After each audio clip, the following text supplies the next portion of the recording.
The blaring alarm of the shuttle's emergency system jolted Zach Williams awake as the craft shuddered violently. Red warning lights flashed across the cabin, and through the viewport, he could see the approaching surface of Xenova Prime, the prestigious alien university planet where he'd been selected as the first human exchange student. Warning: atmospheric pressure exceeding safe parameters for non-Terran species, announced the shuttle's AI in its calm, computerized voice. Zach glanced around at his fellow passengers, 6 alien students from various parts of the galaxy, who had been excitedly chatting about their upcoming semester only moments before. Now they were gasping, clutching at their breathing apparatuses, and showing visible signs of distress. Professor Vrek, a tall, slender being with iridescent scales and 4 eyes, was frantically adjusting the environmental controls. "Something is wrong with our calculations," he wheezed. "The atmospheric pressure is far higher than our instruments indicated during preliminary scans." Lecter, a squid-like student with tentacles that normally waved expressively when he spoke, had retreated into a rigid ball in his seat. His skin had turned a sickly pale blue. "I cannot breathe properly," he gasped. Zach unbuckled his safety harness and moved toward the environmental control panel. "Let me see that." He studied the readings and frowned. "These numbers look normal to me." "Normal," Professor Vrek's voice was strained. "The pressure is at 101.3 kilopascals. Our atmospheric projections indicated Xenova Prime should be at approximately 70 kilopascals." Zach stared at the professor in confusion before understanding dawned on him. "Professor, this is just sea-level pressure for Earth. This is what I breathe every day." The shuttle jolted again as it continued its descent, and 2 more students slumped in their seats, their respiratory systems struggling to cope with what was, to them, crushing atmospheric pressure. "Impossible," gasped Trill, a feathered humanoid with delicate hollow bones. Her chest barely moved as she struggled to draw breath. No sentient species could evolve in such conditions. Zach realized the gravity of the situation. What was perfectly comfortable for him was life-threatening for his alien companions. "We need to stabilize the cabin pressure," he said urgently. "Can we adjust the environmental system to decrease the pressure for everyone else?" Professor Vrek's upper eyes blinked rapidly in distress. "The system, malfunctioning, cannot compensate." Zach took a deep breath of what was, to him, perfectly normal air. "I'll try to fix it. Just hang on." He moved to the control panel and began examining the environmental systems. Years of tinkering with machinery on his parents' farm had given him decent mechanical skills, but alien technology was different. Still, the principles had to be similar. "What happened to your preliminary scans?" Zach asked as he worked. "How did you miss something this significant?" Professor Vrek, struggling to stay conscious, pointed weakly to the data tablet. "Our remote probes must have been calibrated incorrectly, never expected. Such hostile conditions." Gax, a crystalline being whose normally shimmering surface had dulled alarmingly, spoke in a raspy voice. "The university administration assured us compatible environment." Zach's fingers flew over the controls, trying desperately to override the system. "I think the university's data must be centuries old. Earth's atmospheric pressure has been stable for millions of years. If your species evolved in lower pressure environments, this would feel like being hundreds of feet underwater." The shuttle rocked violently as it hit a pocket of turbulence. The lights flickered, and Zach heard the ominous sound of the engine sputtering. "We're losing power," he muttered. "And I can't get the environmental controls to respond." Professor Vrek was barely conscious now. "Emergency, protocols, manual override, panel beneath, pilot seat." Zach scrambled to the front of the shuttle and found the hidden panel. Inside was a series of mechanical controls analog backups in case the digital systems failed. He quickly identified what looked like pressure regulators and began adjusting them. Slowly, the pressure gauge on the wall began to drop. 95 kilopascals, 90, 85. "Is that helping?" Zach called out. A few weak nods answered him. Trill's breathing seemed slightly less labored, and Lecter's tentacles began to unfurl slightly. "Keep going," gasped Professor Vrek. Need 70 kilopascals to survive. Zach continued adjusting the controls, amazed that what felt perfectly comfortable to him was literally crushing his alien companions. As the pressure dropped further, he began to feel the effects himself, a slight lightheadedness, the beginning of pressure behind his eyes, but it was manageable. At 70 kilopascals, the aliens showed marked improvement. Their breathing eased and color returned to their various skin surfaces. "We're stabilizing," Zach announced, "but we still have engine problems, and we need to warn the university about the pressure situation." Professor Vrek had recovered enough to sit up straighter. "This is catastrophic. Xenova Prime is supposed to be the galaxy's premier cross-species educational institution. If the atmospheric pressure is unsuitable for most non-Terran species, maybe it's just this region," Zach suggested. "Earth has variation in pressure too, depending on elevation." "Possibly," the professor agreed, "but according to our information, the university is located in a region that should be compatible with all major sentient species. This is unprecedented." The shuttle's communications panel lit up as they came within range of the university's control tower. "Incoming shuttle, we're reading engine trouble. Please report status," came a voice over the speaker. Zach moved to the comm panel. "This is Shuttle XB 427. We have engine problems and a critical atmospheric pressure situation.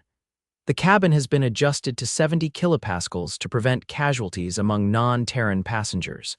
We need emergency landing assistance and medical teams standing by."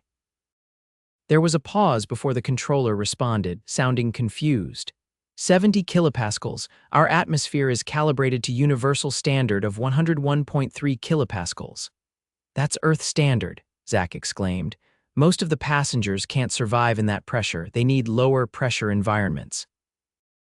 Another pause. Stand by, Shuttle XB 427. Zach turned to Professor Vrek. Something's very wrong here. They seem to think Earth's atmospheric pressure is the universal standard. The professor's four eyes widened in alarm. That's impossible. Most spacefaring species evolved in much lower pressure environments. Only a few, like the Dravids of Gorthax, can tolerate pressures similar to Earth's. The comm crackled again.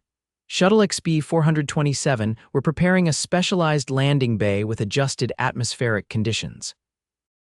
Follow the beacon to Landing Bay E7. Emergency teams are standing by. Zach guided the ailing shuttle toward the indicated landing bay, fighting with the unresponsive controls as the engines continued to deteriorate. As they approached the massive university complex, he could see the sprawling campus below, a marvel of alien architecture with spiraling towers, crystalline domes, and floating platforms connected by shimmering energy bridges. Under different circumstances, he would have been awestruck. The landing was rough. The shuttle skidded across the bay floor before coming to a halt, the engines giving one final whine before shutting down completely. Through the viewport, Zach could see figures in environmental suits rushing toward them. "Looks like they're taking this seriously," he said with relief. The shuttle's door hissed open, and the emergency team entered, bringing with them portable atmospheric regulators. The alien students were quickly fitted with breathing masks connected to tanks. "What happened?" asked the lead emergency responder, a tall insectoid being in a specialized suit. "Atmospheric pressure is too high for most of us," explained Professor Vrek, now able to speak more clearly with the breathing apparatus. "Our human student was the only one unaffected." The emergency responder turned to look at Zach with all four of his compound eyes. "You're from Earth," Zach nodded. "Yes, the pressure out there feels normal to me." "Fascinating," the responder buzzed. "We rarely see Terrans here. I'm Dr. Clivex, head of xenobiology at the university. This situation is most concerning. Please, all of you come with us to the medical center immediately." They were escorted through pressurized corridors to a large medical facility. Zach noticed that each section they passed through had pressure indicators on the walls, and the numbers decreased as they moved deeper into the complex. In the medical center, the students were taken to individual examination areas, while Zach and Professor Vrek were brought to speak with Dr. Clivex and several university administrators who had hurriedly assembled. This is Administrator Phalos. Dr. Clivex introduced a tall, willowy being with translucent skin through which complex circulatory systems could be seen pulsing. She oversees interspecies relations at the university. Administrator Phalos regarded Zach with obvious concern. Mr. Williams, we owe you and your fellow students an explanation and an apology. It appears there has been a catastrophic error in our understanding of compatible environmental conditions. I don't understand, Zach said. How could a university that specializes in interspecies education not know about basic atmospheric requirements? Professor Vrek, still breathing through his mask, spoke up. I believe I understand what happened.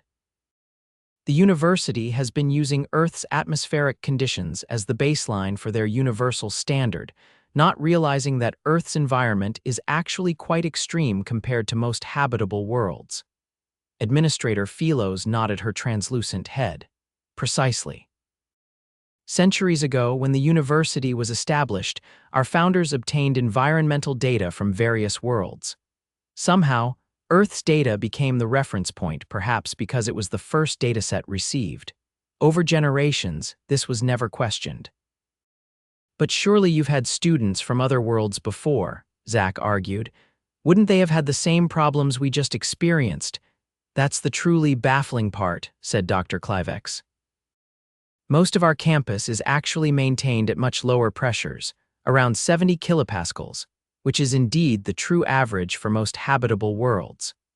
Only the new Western campus expansion, where you were scheduled to land, was recently calibrated to what we thought was universal standard pressure.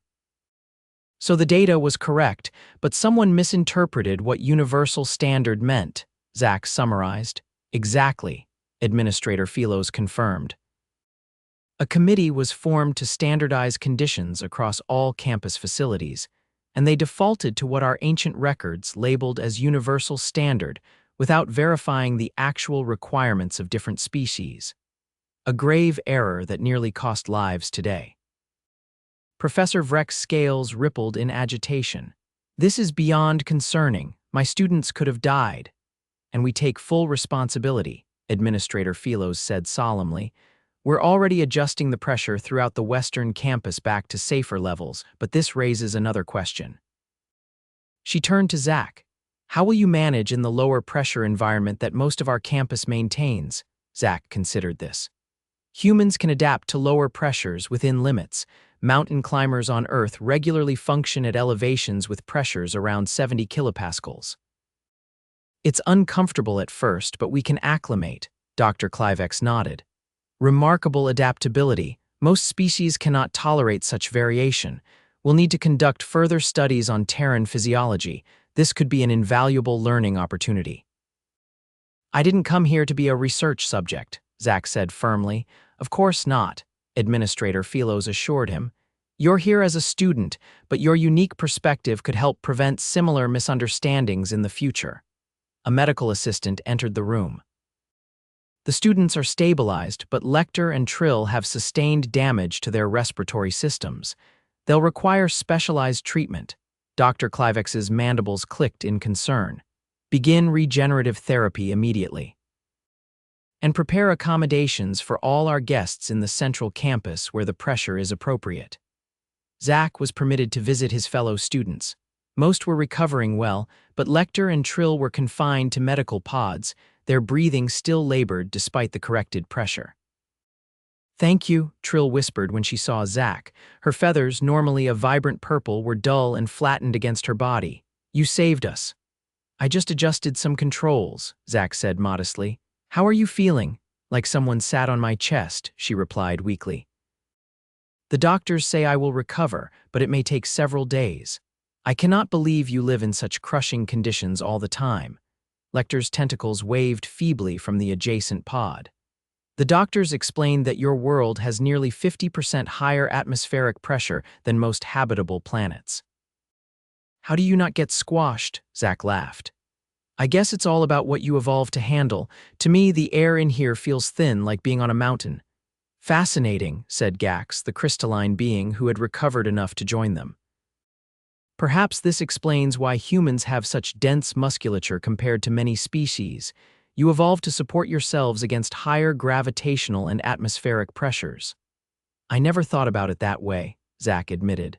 On Earth, we consider ourselves pretty average. There is nothing average about surviving conditions that would crush most sentient life forms, Gax observed, his crystalline structure glinting as he moved. After ensuring his classmates were receiving proper care, Zach was shown to temporary quarters adjusted to a compromised pressure of 85 kilopascals, low enough for him to gradually acclimate, but high enough to be comfortable in the short term. That evening, he was invited to meet with the university's scientific council, a gathering of the institution's most distinguished researchers and educators.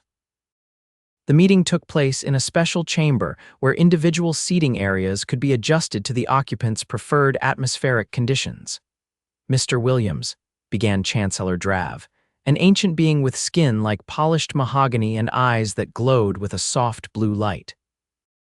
"Today's events have exposed a critical flaw in our understanding of interspecies compatibility. We would like to propose a collaborative research initiative with you as a key contributor." "I'm just a student," Zach protested. "I'm here to learn xenobiology, not teach it." "Sometimes the greatest learning occurs through teaching," said Professor Elzen, a gelatinous entity whose form rippled with each word. "Your unique perspective as a human, a species adapted to what most would consider extreme conditions, could revolutionize our understanding of evolutionary pressures." Zach considered this. He had come to Xenova Prime to study alien biology, and this was certainly an immersive way to do so. What exactly would this collaboration involve? Chancellor Drav outlined the proposal. Zach would take his planned courses, but also participate in research seminars where his experiences and physiological data would help create a more comprehensive understanding of atmospheric adaptation across species. Additionally, the Chancellor continued, we would like to establish proper environmental parameters for any future human students. You would be helping to pave the way for more of your kind to study here. The idea of being a pioneer appealed to Zach. All right, I'm in. But my primary focus still needs to be my studies. Of course, Chancellor Drav agreed. Education remains our foremost mission. As the meeting concluded, Dr. Clivex approached Zach privately. There's something else you should know, the xenobiologist said quietly. Our preliminary examinations suggest that your human physiology might hold the key to helping species like Trill and Lecter recover more quickly from pressure-related injuries. What do you mean? Human blood contains unique proteins that help maintain cellular integrity under varying pressures. If you're willing, a small blood sample could help us synthesize a treatment that might accelerate their healing. Zach didn't hesitate. Take whatever you need if it will help them. The next morning, after providing blood samples for Dr. Clivex's team, Zach was given a tour of the campus by Nex, a student guide whose reptilian features were partially obscured by a breathing apparatus. Most of the university maintains pressure around 70 kilopascals, Nex explained as they walked through the central quad. But we've created adaptive pathways for species with different requirements. You'll notice the colors on the floor follow the red path when you need higher pressure areas. Zach observed groups of diverse alien students moving between the striking buildings. Some wore environmental suits, others breathed freely in the lower pressure atmosphere. It's amazing how the university accommodates so many different species. That's our founding principle, Nex said proudly. Knowledge transcends biological differences. Though, the reptilian student added with a slight hiss of laughter, we clearly still have things to learn about those differences. They passed a large, transparent dome where several aquatic species floated in a liquid environment, attending a lecture being projected on the curved surface. The dormitories are arranged by environmental needs, Nex continued. You'll be in Terran Hall, which we're currently recalibrating for Earth conditions. Until then, your temporary quarters should suffice. Are there other humans here? Zach asked. You're the first in over 50 years, Nex replied. The last human graduate doctor. Elena Cortez made significant contributions to our understanding of comparative biology before returning to Earth. Her research is still referenced in many courses. As they continued the tour, Zach noticed he was drawing curious looks from other students. Word had obviously spread about the incident and his unusual tolerance for high pressure. "You're something of a celebrity already," Nex observed, "the human who finds our air thin while others find it crushing." They rounded a corner and came upon a group of students gathered around a holographic display showing what appeared to be Earth's atmospheric composition compared to other planets. "Ah, Professor Zuln's atmospheric sciences class," Nex explained. "Looks like your arrival has already influenced the curriculum." Professor Zuln, a towering being with multiple limbs and eyes arranged in a circular pattern around what Zach assumed was his head, noticed them and beckoned them over. Perfect timing. "Students, this is Zach Williams, our Terran exchange student. Mr. Williams, would you mind addressing a few questions about Earth's atmosphere?" Zach found himself standing before 30 curious alien students, fielding questions about everything from Earth's oxygen content to how humans dealt with pressure changes when diving underwater or climbing mountains. "On Earth, we have special training and equipment for deep-sea diving," Zach explained. "The pressure at ocean depths would crush an unprepared human just as Earth's surface pressure affected my classmates yesterday." "Fascinating," Professor Zuln commented, "so even Terrans have their limits." "Absolutely," Zach confirmed. "We're not superhuman. We just evolved in specific conditions that happen to be more extreme than what's common elsewhere." After the impromptu lecture, Zach continued his tour with Nex, visiting the various academic departments and recreational facilities. The university's scale was impressive, with specialized environments for every conceivable type of sentient being. "What's that building?" Zach asked, pointing to a massive structure that seemed to be made entirely of intertwined metallic vines. "The Library of Worlds," Nex replied reverently. "It contains knowledge from over 10,000 civilizations. You'll have full access as a student." By the end of the tour, Zach's head was spinning with information, and he was feeling the effects of the lower atmospheric pressure, a mild headache and slight shortness of breath. Nex noticed his discomfort. "You should rest. Your body needs time to adapt to our atmosphere, just as our bodies would need time to adapt to yours if such adaptation were even possible for us." Back in his quarters, Zach received a message from Dr. Clivex. The treatment developed from his blood samples was showing promising results. Trill and Lecter were responding well and might be released from medical care sooner than expected. Over the next few days, Zach divided his time between visiting his recovering classmates, attending orientation sessions, and participating in Dr. Clivex's research. The xenobiologist was fascinated by human adaptability. "Your species' ability to function across a range of pressures is remarkable," Dr. Clivex observed as they reviewed Zach's latest physical data. "Most species can tolerate only minor variations without significant physiological distress." "It's all about what you're used to," Zach replied. "Humans who live at high altitudes on Earth develop more red blood cells to compensate for lower oxygen levels. Given time, we adapt." "That adaptive capacity itself is unusual," Dr. Clivex insisted. "It suggests your species evolved in an environment with significant pressure variations, perhaps near coastlines with access to both mountains and oceans." "I never thought about it that way," Zach admitted. "We just consider it normal." A week after their arrival, Trill and Lecter were finally released from medical care.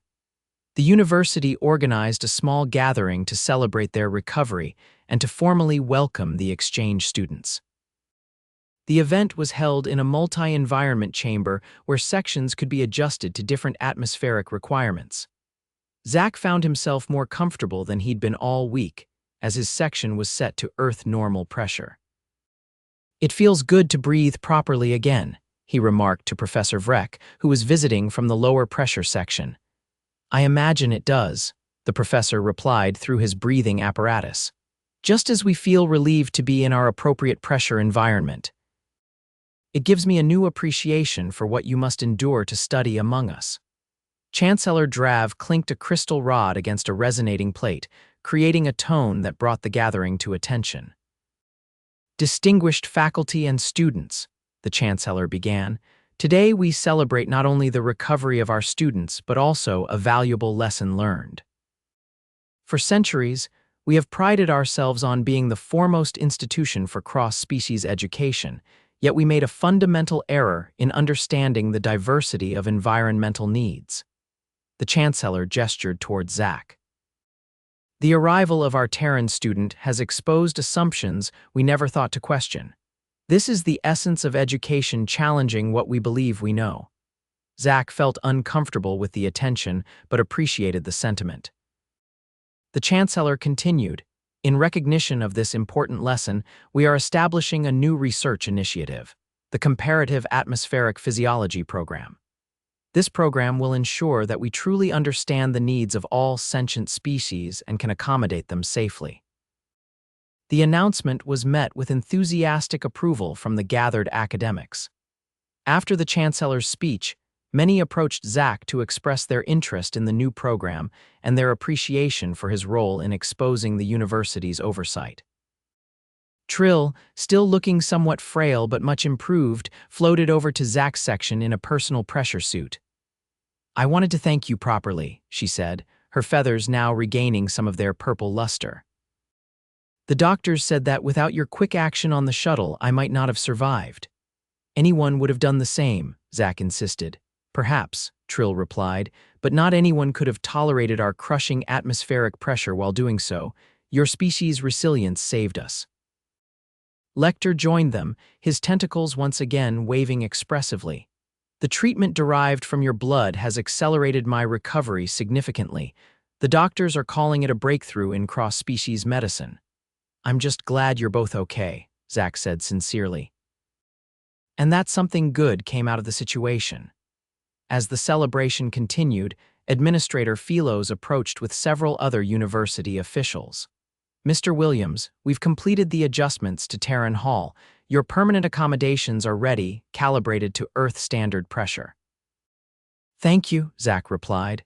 "Though I've actually been adapting well to the lower pressure, maybe we could set it somewhere in between. That way I can continue acclimating while still being comfortable." Administrator Philos looked surprised but pleased. "That's very considerate." "We'll adjust accordingly." One of the officials, a being Zach hadn't met before, spoke up. "This adaptive capability is precisely why we're so excited about the new research program. Understanding how different species respond to pressure variations could have implications far beyond academia, space travel, colonization, medicine." "Speaking of medicine," Zach said, "how is the treatment developed from my blood samples progressing?" "Remarkably well, Doctor." Clivex answered, joining the conversation.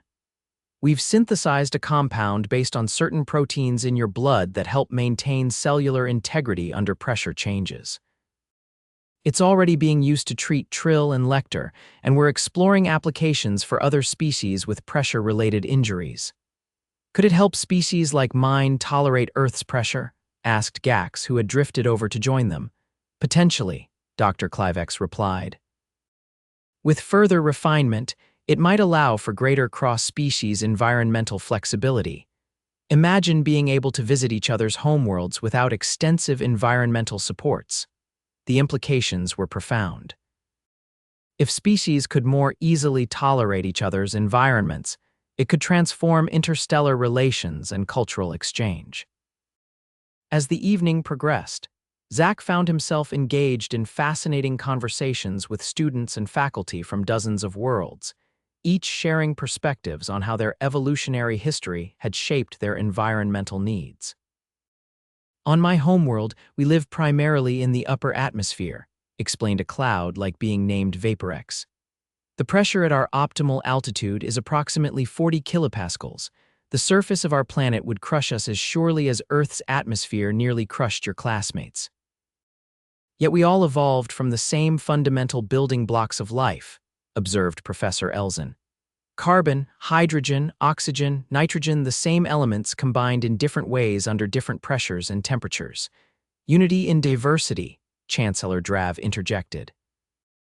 "The fundamental principle of our university." By the time the gathering concluded, Zach felt a newfound appreciation for the complexity of interspecies relations. What he had always taken for granted, the simple act of breathing, was a profound biological difference that separated him from most of the sentient species in the galaxy. The next day, Zach moved into his permanent quarters in Terran Hall.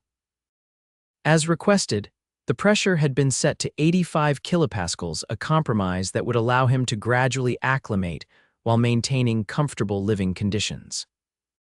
The room was thoughtfully designed with Earth-inspired aesthetics: plants from Earth's botanical collection, lighting calibrated to mimic Earth's sunlight, and furniture proportioned for human physiology. A message on his communication panel informed him that his class schedule had been finalized. In addition to his original xenobiology courses, he had been enrolled as a special contributor to the new comparative atmospheric physiology program. Zach smiled as he reviewed the schedule. This wasn't exactly the educational experience he had anticipated when he applied to study at the galaxy's most prestigious university, but it promised to be far more interesting than he could have imagined. His first official class was scheduled for the following morning: Evolutionary Responses to Atmospheric Pressure, with Professor Vrek. The course description noted that it would include a comparative study of species from high-pressure worlds like Earth and low-pressure environments like the gas giants' upper atmospheres. As Zach prepared for bed, adjusting to the somewhat strange sensation of breathing in the lower-pressure environment, he reflected on the irony of the situation. He had come to Xenova Prime to learn about alien biology, only to discover that, from the galactic perspective, humans were the aliens with extreme physiological adaptations. His communication panel chimed with an incoming message from his parents back on Earth. They were eager to hear about his first week at the university. Zach grinned, imagining their reaction when he told them that his classmates considered Earth's normal atmospheric pressure to be crushingly hostile. "Dear Mom and Dad," he began typing, "you won't believe what happened on my first day. It turns out humans are the tough ones in the galaxy. My alien classmates couldn't survive the pressure, and all I could say was, 'This is just sea level.'"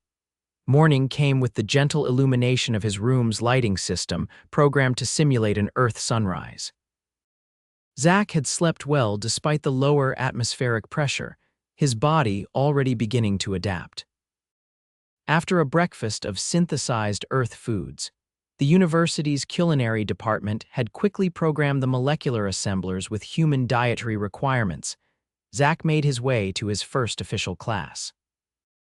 Professor Vrek's lecture hall was designed with tiered seating sections, each maintainable at different pressure levels. Zach took his place in the section designated for high-pressure species, noting that he was the only occupant.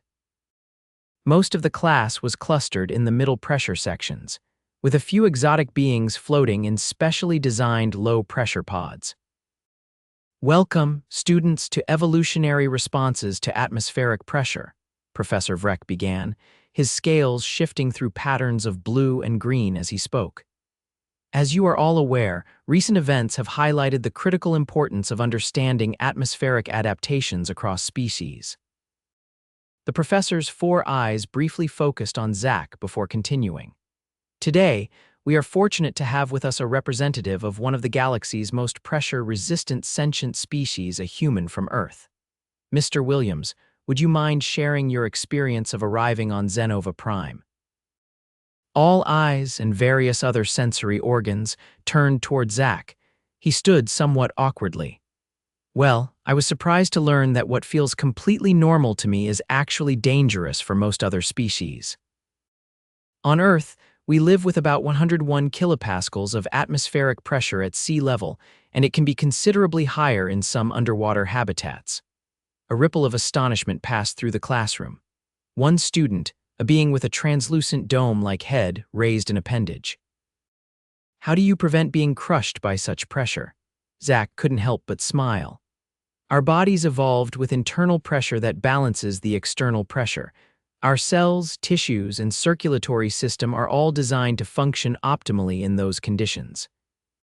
To me, the air here feels thin, like being on a mountain. Professor Vrek projected a comparative anatomy diagram showing the structural differences between Terran physiology and several other species. Note the density of human tissue, the robust skeletal structure, and the efficient respiratory system. These are adaptations to what most species would consider extreme conditions. The class proceeded with a fascinating discussion of how different atmospheric pressures had shaped the evolution of various species. Zach learned that most sentient species had evolved in conditions ranging from 60 to 80 kilopascals, significantly lower than Earth's sea level pressure. After class, several students approached Zach with questions. Many had never encountered a human before and were genuinely curious about Earth and its inhabitants. "Is it true that your planet is mostly covered in liquid water?" asked a student with silvery scales and webbed hands. "About 70% of our surface, yes," Zach confirmed. "And you have beings that live entirely within this water, under even greater pressure," the student continued, clearly amazed. "We have countless aquatic species, though most of our sentient life evolved on land. But yes, some ocean creatures live at depths where the pressure would instantly crush most surface dwellers, including humans." As the days turned into weeks, Zach settled into a routine at the university. His body adapted well to the compromised pressure in his living quarters and most of the academic buildings. He found the coursework challenging but fascinating, particularly the comparative biology classes that highlighted the amazing diversity of life throughout the galaxy. The comparative atmospheric physiology program gained momentum, with researchers from across the university contributing to what was quickly becoming a groundbreaking field of study. Dr. Clivex's team made rapid progress with the treatment derived from Zach's blood, refining it to help species better tolerate pressure variations. 1 month into the semester, Zach received an unexpected invitation from Chancellor Drav to join a special research expedition. The university had organized a team to visit a nearby uninhabited planet with varied atmospheric conditions to conduct field studies on pressure adaptation. "Your participation would be invaluable," the Chancellor explained during their meeting. "Your unique physiology and perspective will help us establish proper safety protocols for future multi-species expeditions." "I'd be honored," Zach replied, excited by the opportunity. "When do we leave?" "In 3 days. The team will include Dr. Clivex, Professor Vrek, and several students, including Trill and Lecter, who have volunteered to test the new adaptive treatments developed from your blood samples." The expedition ship was a marvel of xenotechnology, with separate environmental sections for different species and specialized equipment for the planned research. Zach was assigned comfortable quarters with Earth-standard pressure, though he found he could now tolerate the lower-pressure common areas without discomfort. As they approached the target planet, designated XP 5742, Dr. Clivex gathered the team for a briefing. "XP 5742 presents a unique opportunity for our research," the xenobiologist explained, displaying a holographic model of the planet. "Its unusual topography creates natural pressure gradients ranging from approximately 50 kilopascals in the highland regions to over 120 kilopascals in the deepest valleys." "Is that safe for most of us?" asked one of the student researchers, a gaseous entity contained within a specialized suit. "With proper equipment and the new adaptive treatments, yes," Dr. Clivex assured them. "Each team member will be monitored constantly and will maintain strict safety protocols." The ship established orbit around XP 5742, a striking world with swirling blue-green clouds and vast mountain ranges visible even from space.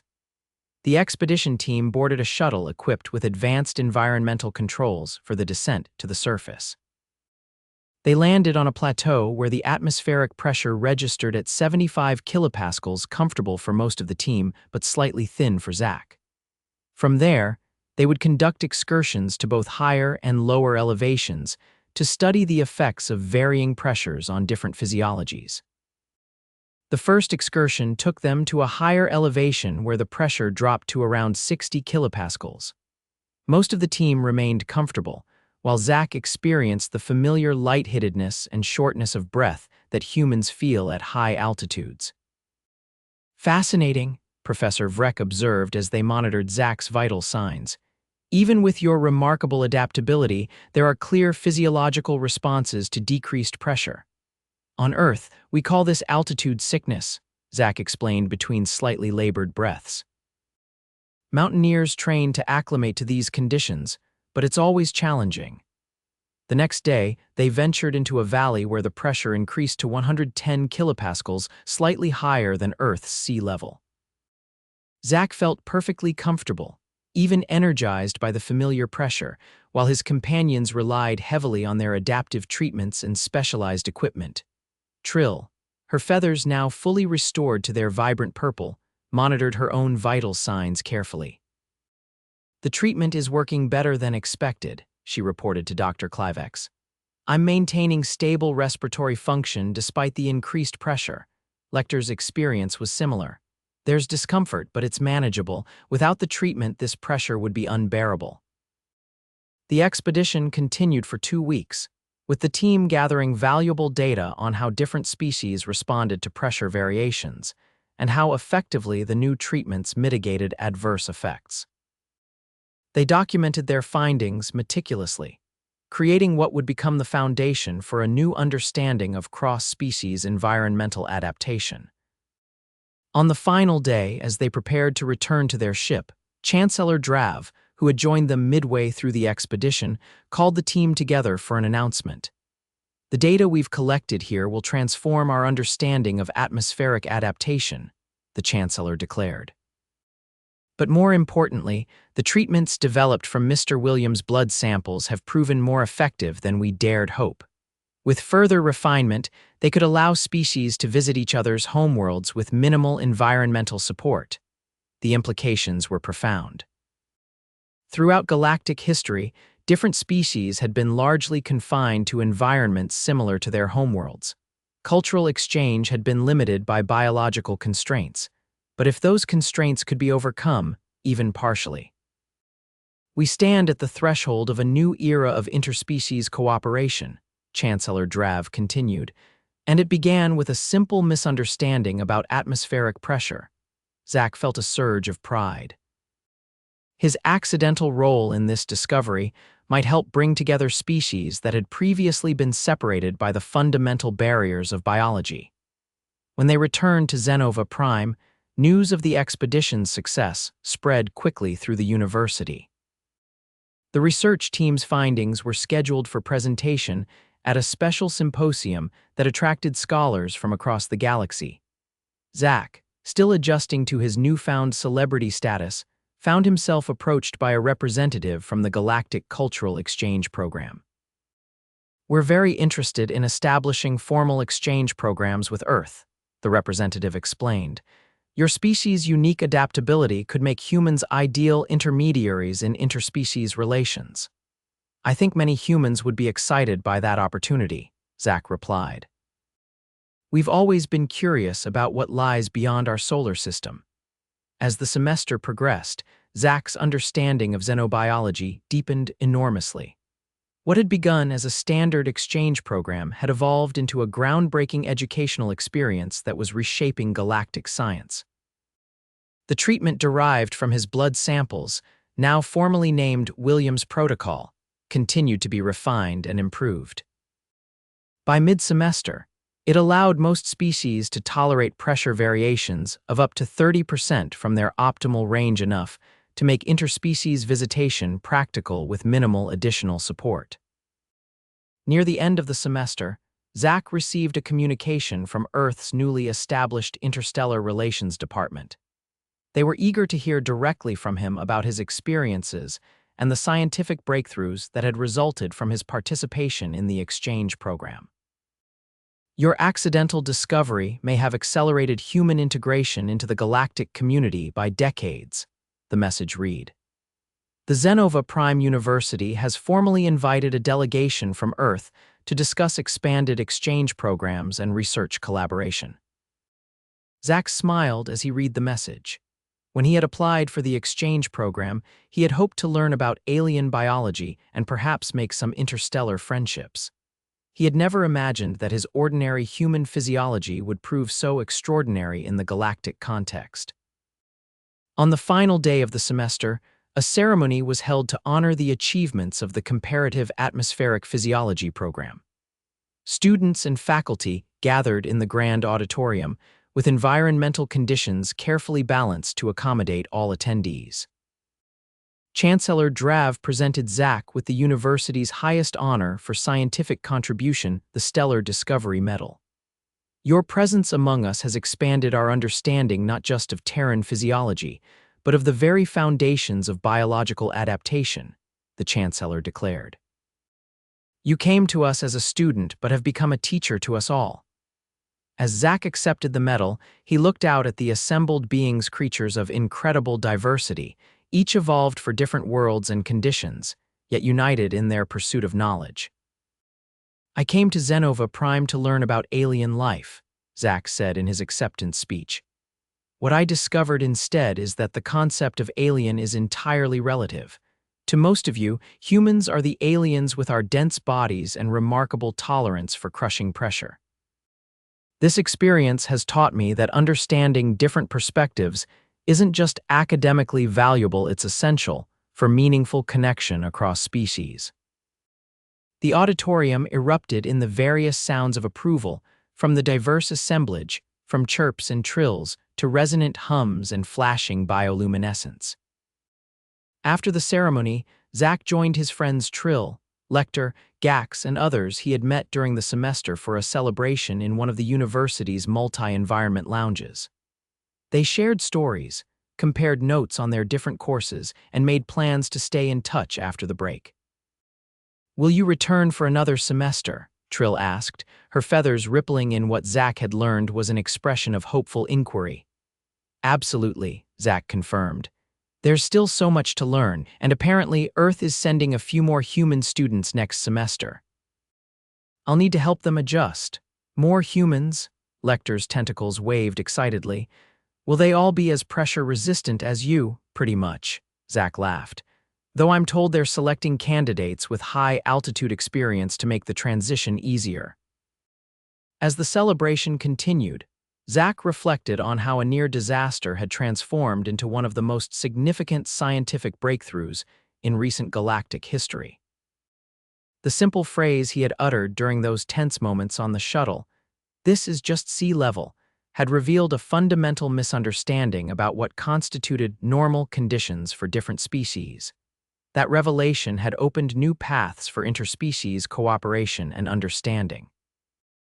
The Williams Protocol was already being implemented at diplomatic outposts across the galaxy, allowing representatives from vastly different worlds to meet with reduced environmental barriers. And it had all started with a calibration error and a human exchange student who could breathe comfortably in what most species considered crushing pressure. As the semester break approached, Zach packed his belongings for a brief return to Earth. He had promised his family he would spend the holiday with them before returning to Xenova Prime for his second semester. His final night on campus, Zach stood at the viewport in his room, gazing out at the spectacular array of stars visible from this world so far from his own. Somewhere out there was Earth, with its familiar gravity and atmospheric pressure conditions that had shaped humanity's evolution and that most galactic citizens would find unbearably extreme. Computer, he said, adjust room pressure to Xenova Prime standard. The environmental system hummed briefly as the pressure decreased to 70 kilopascals. Zach took a deep breath of the thinner air, noting how his body had adapted over the semester. What had once felt uncomfortable now seemed almost normal. Tomorrow he would return to Earth's higher pressure, and his body would readjust yet again, a living demonstration of the human adaptability that had so amazed his alien friends.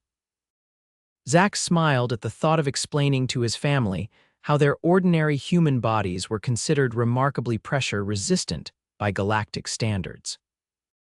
How the simple act of breathing Earth's air, something they had done unthinkingly, Their entire lives would be a deadly challenge for most sentient species. And how his ordinary human blood had helped create a treatment that might bring the diverse species of the galaxy closer together than ever before. The stars twinkled beyond the viewport, each potentially orbited by worlds with their own atmospheric conditions, their own evolutionary paths, their own unique forms of life. And thanks to what they had learned this semester, those worlds seemed a little less alien, a little more accessible.